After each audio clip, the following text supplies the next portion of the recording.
Ecclesiastes 7 verse 13, we ended with the first few words of that text. And I told you to think about what Solomon says. And he says this, consider the work of God. Man, that is something that we need to do on a regular basis, don't we? Okay, consider the work of God. When you hear that phrase, consider the work of God, what immediately comes to your mind that you want to consider? The church, okay, great. The church. Anybody else? Creation, yes. In many people's minds, that's the first thing that comes to mind. Consider the work of God, the creation of God, and this wonderful world in which we live. But what else? Judgment. Oh boy, that's a big one, isn't it? But I want you to listen to what Solomon says. Very, very interesting statement. Consider the work of God, for who can make that straight which He hath made crooked? Now that is a weird statement, isn't it? Now if you just pulled that verse out and you just started studying that verse, would you be confused? What in the world is he talking about? Okay, interesting. Let's start off with that little word, consider. Strong simply gives this definition, to see. That's the reason I like to have more than one lexicon when we define terms. Brown, Driver, and Briggs says it means this, to see, to look at, to perceive, to inspect, have vision, to learn about, observe, watch, give attention to, discern, distinguish. Now, is that a pretty involved definition? Ooh-wee. That's a whole lot more than what? To see, isn't it? And that's what that word means. It means to really delve deep into things, to look at them, to distinguish, to discern, to learn, to watch everything that's going on. And he says, here's what I want you to watch. Who can make that straight which God hath made crooked? Man, what in the world is he talking about? I want you to look at the points that we're going to make in this particular section, okay? After man sinned in the Garden of Eden, God set His scheme of redemption, His plan to redeem man in motion, did He not? And guess what kind of a path it followed? A very crooked path. And I don't mean that little word crooked evil. I mean crooked what? Yeah, a lot of turns, a lot of twists, a lot of movement to that particular plan. Notice point number 1. It would take 4,000 years to bring that plan into existence. I don't know about you, that's a long time, isn't it? From the time Adam and Eve sinned in the Garden of Eden until Jesus died on the cross of Calvary, 4,000 years would pass. Now, we call those years years of preparation, don't we? To me, that's a long time to get everything ready, to get everything prepared for the coming of Jesus Christ. You would think God could do that in a lot less time, couldn't He? I mean, it only took Nehemiah 52 days to build the walls of the city of Jerusalem. How long did it take God to make the universe and world? That's just a week. But I want you to note some things. That plan had a lot of crooks and a lot of turns as God wove it into the history of mankind. And I just wrote down some of the aspects of this plan of God that has a lot of crooks to it. Okay?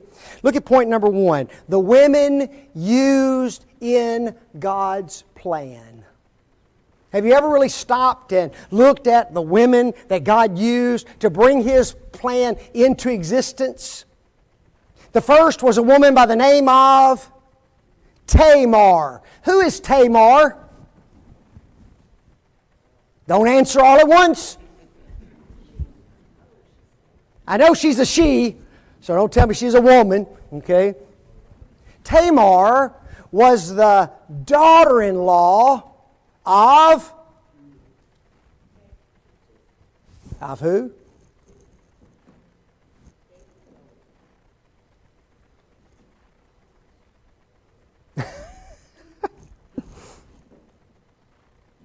Jacob. Okay? The daughter-in-law of Jacob. She married one of Jacob's sons, right? Okay? And he what? He died. In that day, when a man married a woman, died without having a child, then it was the responsibility of a brother to give that woman a child. Okay? So Judah gives his son to her, and he doesn't give her a child. Now, both of those men, the Lord put to death. Okay? Both of those men he had put to death. But anyway, that's a whole other story, isn't it? So Jacob finally tells her, here's what I need you to do. I need you to go home, and when my youngest son grows up, I'll give him to you. Well, he grows up, and guess what? She never gets him. So she's ticked, to say the least. And that's what happens to women. They get ticked. Okay? And so she dresses up like a harlot, goes down to the road, and Jacob walks by. And Jacob pays for her services. And, well, he doesn't have the funds right there, right?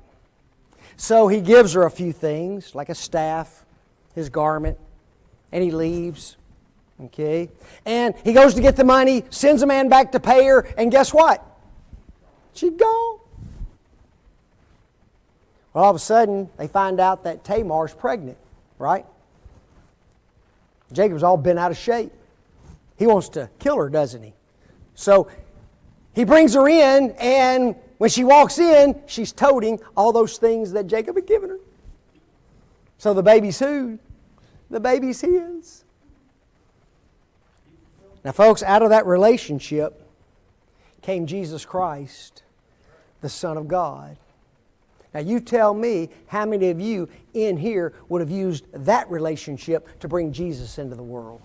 Oh, yeah, me, I would have. I would have never thought of that. Would you? Never. How about this woman? Anybody know who Rahab is? That's her nice name. She's usually known by her full name.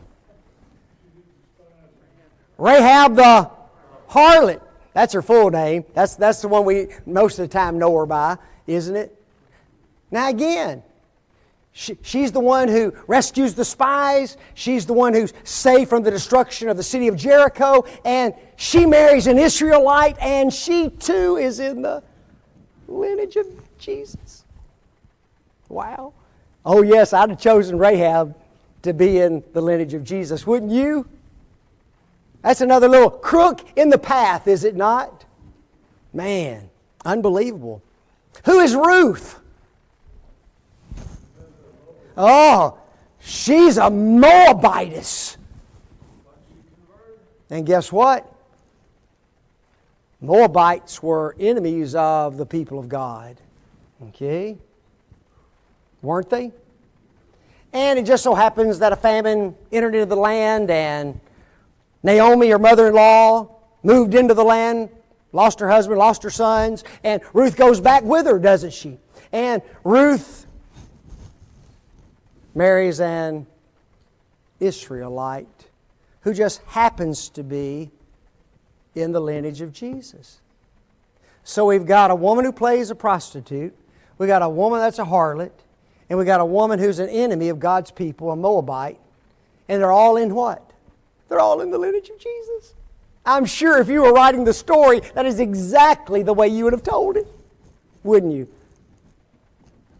How about the next one? Bathsheba. There you go.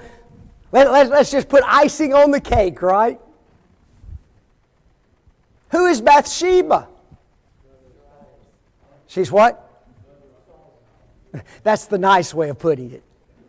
You know, unbelievable. You know, he skipped all of her history. She's the mother of Solomon. And she is, but she's also a what? She's an adulteress. Wasn't she? Wow. And then there's a last lady by the name of Mary. And she was righteous. Now, how many of you would have written the story of Jesus with those 4 women being in the lineage of the Christ? I bet you none of us would. You know that?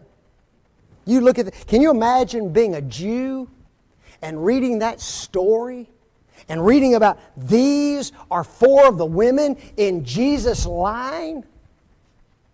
You don't brag about those kind of people, do you?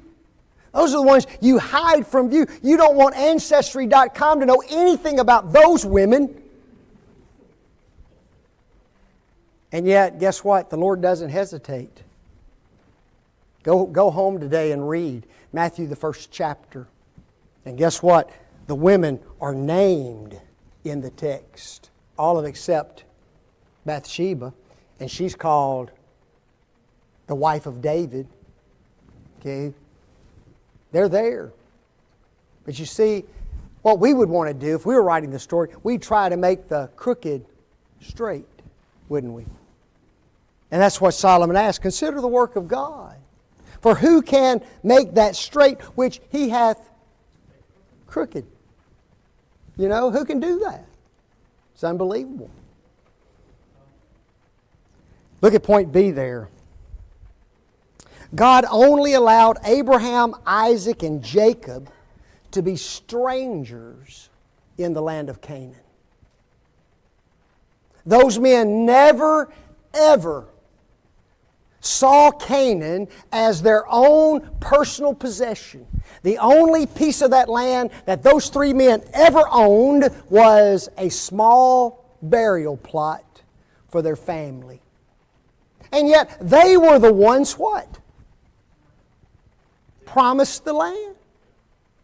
Get thee out of thy country and from thy kindred and from thy father's house unto a land that I will show thee. Genesis 12 verse 1. And yet they never what? They never owned it. Right? Jacob and his family have to travel down to the land of Egypt, don't they? Why? Horrible family in the land. Horrible famine in the land, right? They go down there, take 72 people with them, and they wind up staying there how long? 430 years before they would go back to where? To Canaan. Are you kidding me? He just got Abraham to go down to this land that he shows them. He has his sons, his children, and then all of a sudden he removes them from the land for 430 years before he brings them back. Now that's exactly what you would have done. You know what I would have done? I'd have taken Abraham into that land and I'd have drove out those nations, and guess what? Abraham would have owned that land right there. It had been his from the get-go. He was a stranger in the land. I'm writing the story. See, what am I trying to do? I'm trying to make straight that which God has made crooked, aren't I? Unbelievable. How about point C? God allowed a monarchy to be established in the land of Israel, didn't He? Unbelievable. Was that God's plan for Israel? Ain't that a hoot? Did you hear what we just said?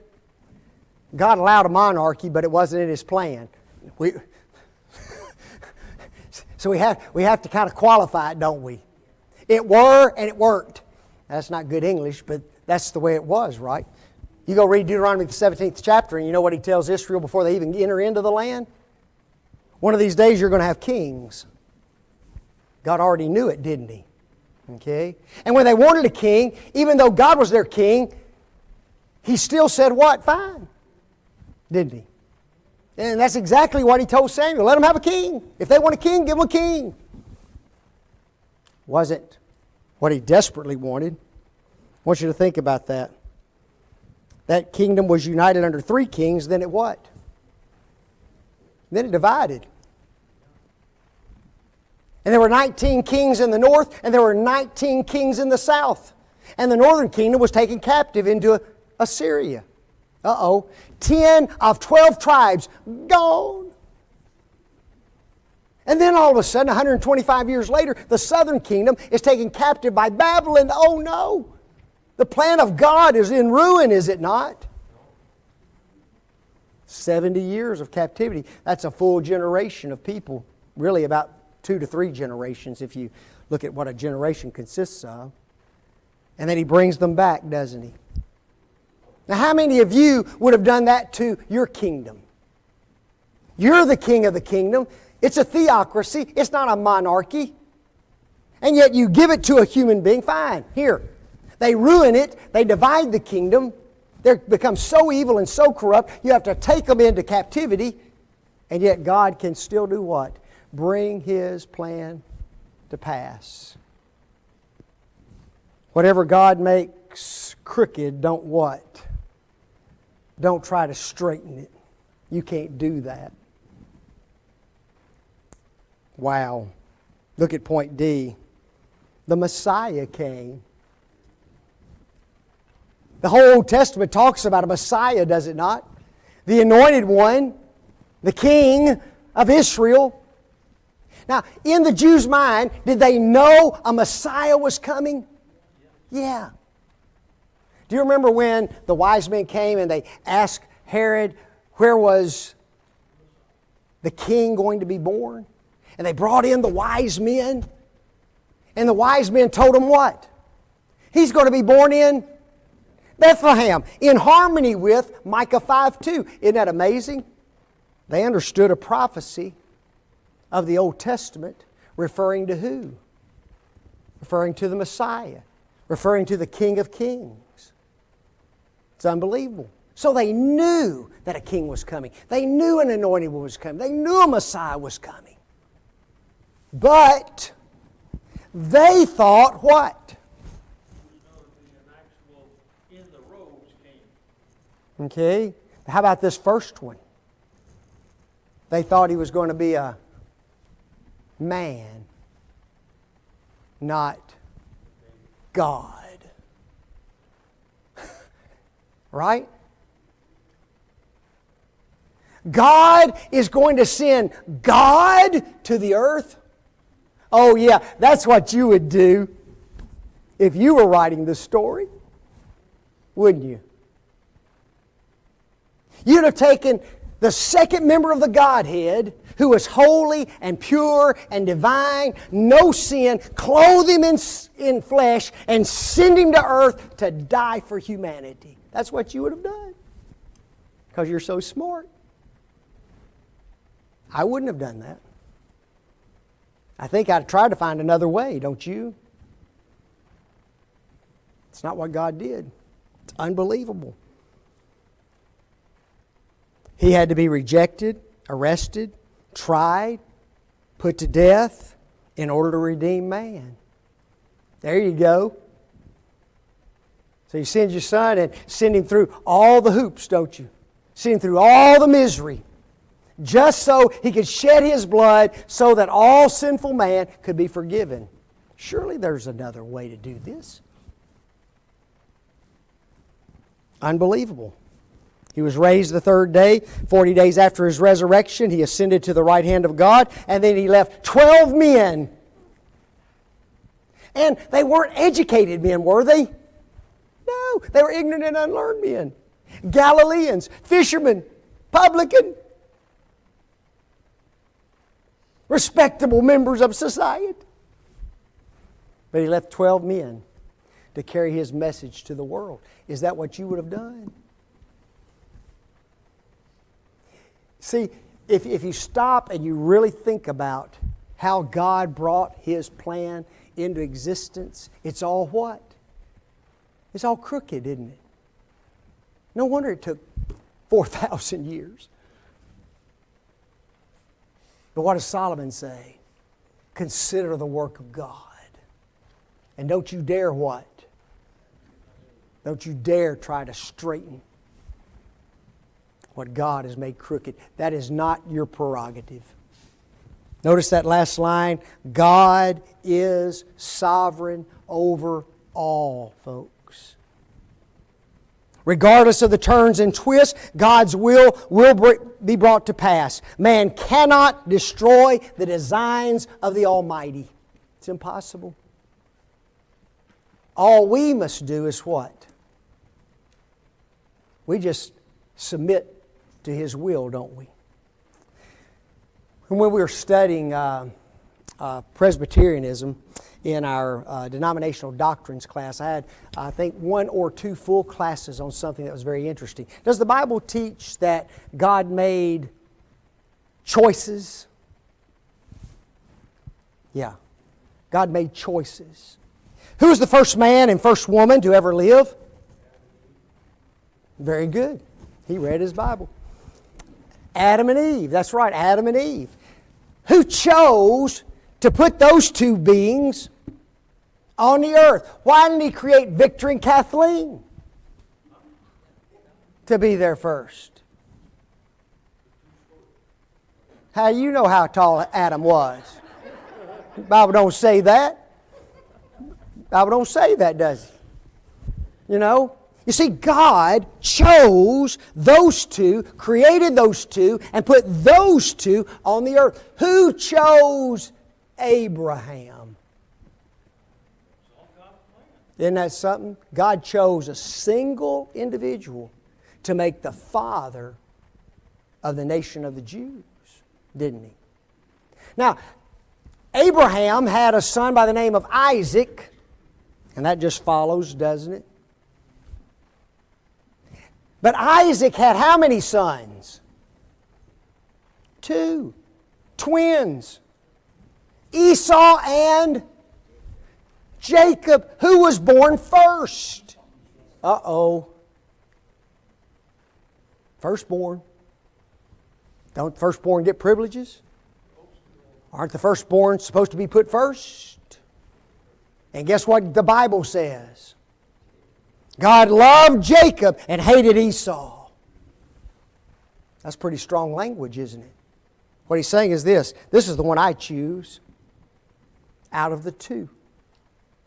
Unbelievable.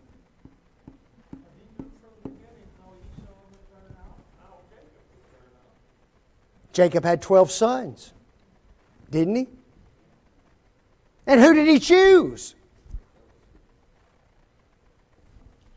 No. He didn't choose Joseph. Jesus didn't come through the line of Joseph. Jesus came through the line of Judah. Who made that selection? God did, didn't He? Folks, there's a lot of times God individually, by name, made selections of certain individuals to bring His will to pass. That's what I believe when the Bible's talking about the idea of predestination that He's talking about. God had His plan in mind, right? And He knew exactly how that plan was going to be carried out and who He would and who He would not use. And guess what it was not based on? It was never based upon the goodness or the badness of the person. It was based on the sovereignty of the Almighty God, because I choose Him. And who are you to question me?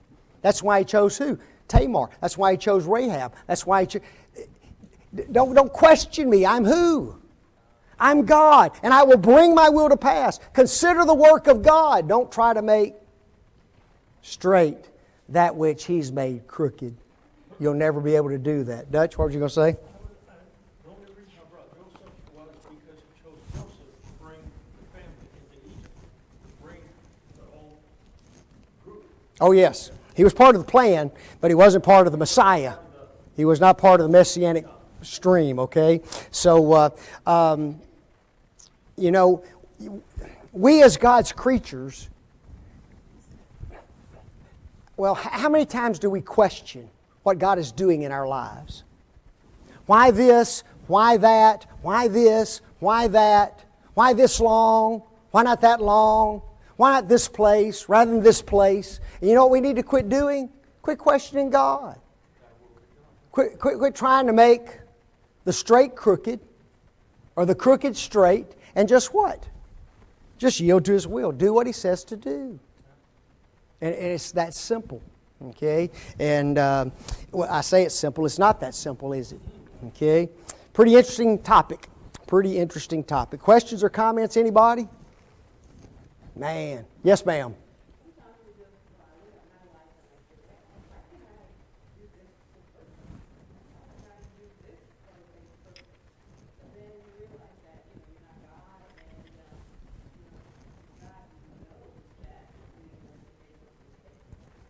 Oh, absolutely. And isn't it wonderful to know that God can take those kind of people and use them for His purposes and even save and redeem them?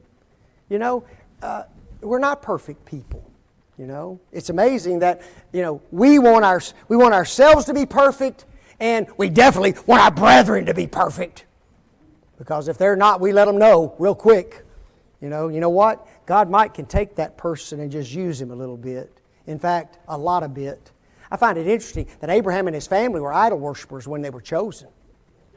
It was one of the things that had to be immediately done away with. Isn't that funny? Not funny, interesting. God chose an idol worshiper, an idol worshiper's family, and He sure did. God can use us, folks. We don't have to be perfect. We just have to be what? We have to have a good heart. We have to be willing to submit to His will, don't we? Good stuff. All right, Ecclesiastes 7:14. Ecclesiastes 7:14. In the day of prosperity, be joyful. But in the day of adversity, what? Quit, get angry, tell God to fluff off, curse God. Is that what he says? What does he say? In the day of adversity, consider. Consider. God also hath set the one over against the other, to the end that man should find nothing after him. Boy, when you read the whole verse, you just get confused, don't you? That's why we stop, and that's why we break the verse down just a little bit. Okay? In this verse, Solomon is being as practical as he could possibly be. How many of you have had good days in your life? Anybody had good days? Isn't that something? How many of you have had bad days? Ain't that a hoot? Every one of us in here have had good days and have had bad days. You want to know what? It's been that way since Adam and Eve. You know it? Everybody's had good days and bad days. And so Solomon's just being practical in this particular passage. And he tells us what to do. But before we get into the what to do's, let's look at something. Okay? God knows there will be good days in our lives and there will be bad days. Notice what he says. God also hath set the one over against the other. You know what? When God created you, He didn't say this. Look how precious. I'm just going to make his life easy from now on. God didn't say that. And so what do? We cry, don't we? Got bad days. God doesn't love me. God never intended it. God intended what? There to be good days and there to be what? Bad days. He set the one over against the other. He knows what life's all about. Barnes says this: good and prosperous day are in God's design special times of comfort and rejoicing. The days of affliction and trouble are in God's design, the proper seasons of recollection and serious consideration. The providence of God hath so contrived it that our good and evil days should be intermingled each with the other. The mixture of good and evil days is by divine providence so proportioned that it sufficiently justifies the dealings of God toward the sons of men and obviates all their discontent and complaints against Him. Okay, that's a good, just go home and just think of that, okay? In other words, guys, we just need to resign ourselves to what? as I live this life, I'm going to have good days. And as I live this life, I'm going to have bad days.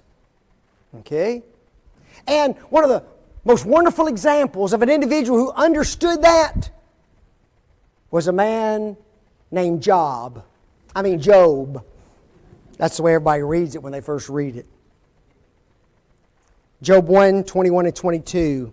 Job says, "Naked came I out of my mother's womb, and naked shall I return thither. The Lord gave, and the Lord hath taken away. Blessed be the name of the Lord." The Lord what? The Lord gave. He acknowledged what? I've had some good days on this life. The Lord has given. But guess what else I know?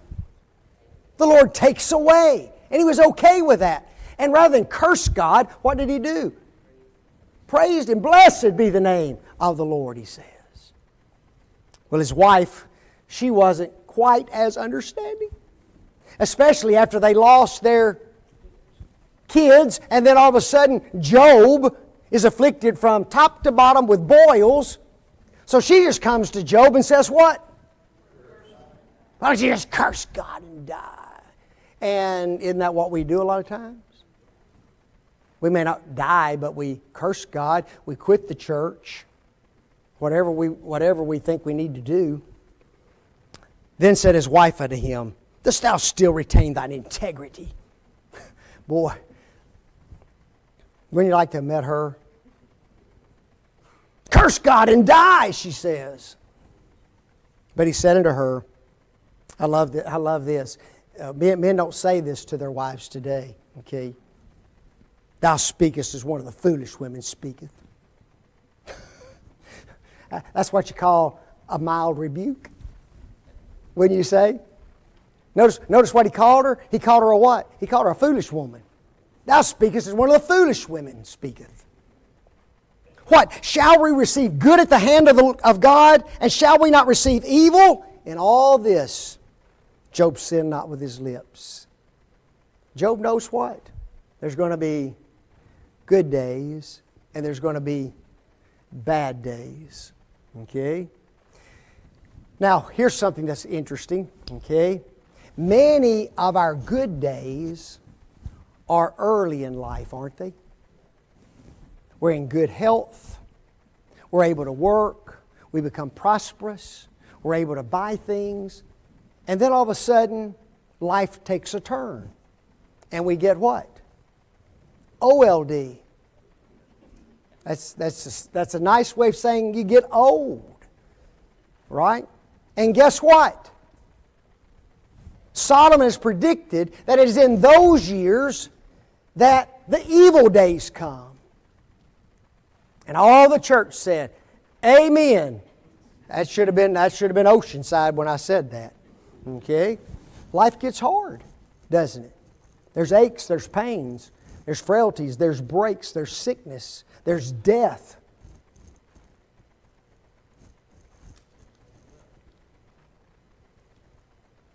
Here's the thing we need to understand, though. Here's what's wonderful.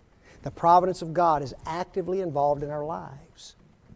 Even if I'm going through something horrible, guess what? God is at work in my life.